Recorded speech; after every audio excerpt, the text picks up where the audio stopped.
All right, top focus on World DNA this morning. The United States sided with Russia twice at the United Nations as they sought to avoid any condemnation of Moscow's invasion of its neighbor 3 years ago. In its 11th emergency special session on the situation in Ukraine, the United Nations General Assembly passed two resolutions proposed by Ukraine and the US. The two votes highlighted a seismic shift in the balance of power, as earlier Washington had steadfastly voted for resolutions that favored Ukraine and condemned Russia.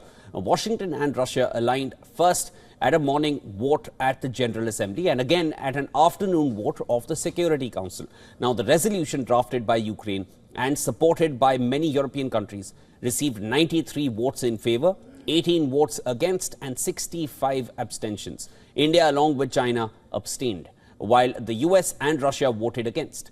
The resolution, which won far less support compared to previous ones on the war, strongly criticized Russia and emphasized Ukraine's territorial integrity and inviolability of its borders. Now, Washington drafted a rival resolution, but Ukraine's European allies pushed to heavily reword the US text to say that the full-scale invasion of Ukraine had been carried out by Russia, meaning Washington ultimately did not vote in favor of its own text. Undeterred, the United States brought the earlier unchanged text to a vote at the Security Council in the afternoon, securing its passage with 10 votes for and none against, alongside 5 abstentions. The United States sincerely appreciates Council members' support for this resolution and applauds the action, the first this Council has taken in 3 years on Ukraine, to firmly call for an end to the conflict. This resolution puts us on the path to peace. It is a first step, but a crucial one of which we should all be proud. Now we must use it to build a peaceful future for Ukraine, Russia, and the international community. I thank you. Meanwhile, Russian President Vladimir Putin has called his Ukrainian counterpart Volodymyr Zelensky a toxic figure. In a televised interview, he said that the current head of the Kiev regime is becoming a toxic figure, quote unquote, from the point of view of the armed forces and society in general in Ukraine. Listen to this.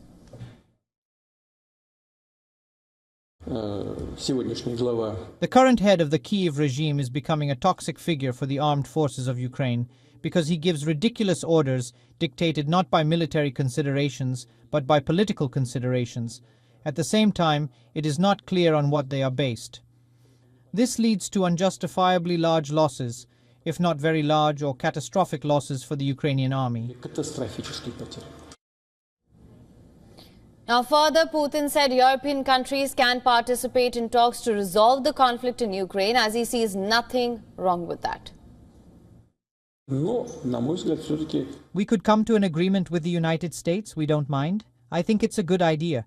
The United States would have cut by 50% and we would have cut by 50%. Well, the People's Republic of China would join later if it wanted to. We believe that the proposal is good and we are ready for discussions on this matter. The Russian president also said that he is ready for US investment in strategic minerals in occupied Ukraine. He even offered the US the opportunity for joint exploration of Russia's rare earth metals deposits, outlining a future economic deal between the two countries.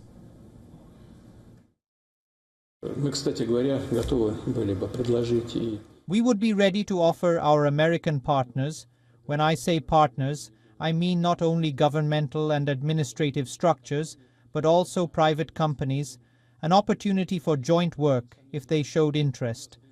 We undoubtedly have significantly more resources of this kind than Ukraine. Now, in this interview, Putin also backed a suggestion by US counterpart Donald Trump for Russia, US and China to all cut their defense budgets in half. I don't see anything wrong in Europe's participation in the negotiations on Ukraine. Well, probably no one here can demand anything, especially from Russia. Let them demand it from someone else.